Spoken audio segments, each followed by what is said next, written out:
living matter and in plants. I had genetics, crossing plants, and I also had entomology, which is the study of it's a study of insects, and it's a good and a bad type.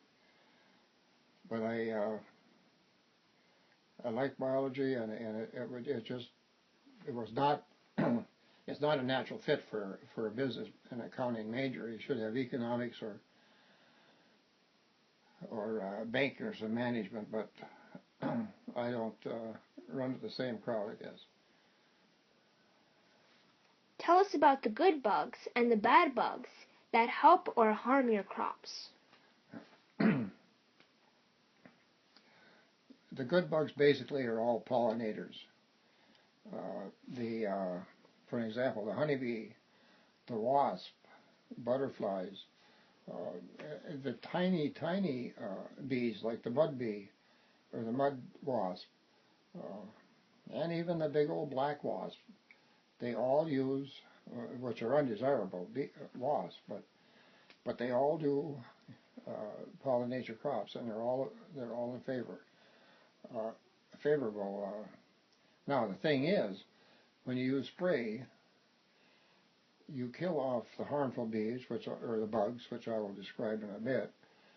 But they, in the same token, you will kill off anything that'll kill an insect that's harmful to your crop. Will also either damage or control or kill the pollinators. My biggest experience was with the clover bug, because I grew up on a farm that raised lots of clover.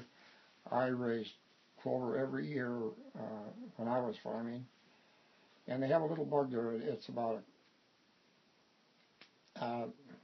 less than a quarter of an inch long. It's called the red bug. It gets into clover. It eats the seed. Now that head on that clover seed will produce about anywhere from 30 to 40 seeds. So the bug eats 3 or 4 seeds. Your crop does not blossom all at the same time. So you go out there, you find it in the early stages of the game, and you spray that crop. Now, all the late blossoming crop will not get pollinated because you just killed off all the pollinators, the bees, by spraying it. So therefore, your loss is not only the 2, 3, 10 seeds that he ate out of that head or destroyed. It's also the rest of the crop that did not blossom. Tell us about the relationship between the honeybee hives that sit on your land and how they help the crops. Honeybee hives are a win-win marriage. The bee farmer gets good, clean production, chemical-free, organic honey, which he can sell for a greater price.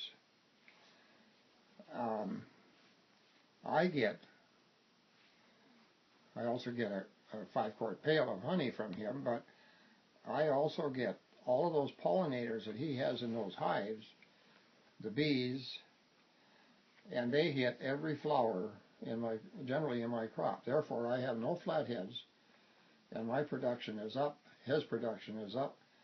That's why I say it's a win-win thing. And that honey is delicious, and knowing that it's chemical-free, I guess I'm just an advocate against chemicals, period, because of the damage that they do to the honeybee. Why do pesticides also hurt the helpful living things?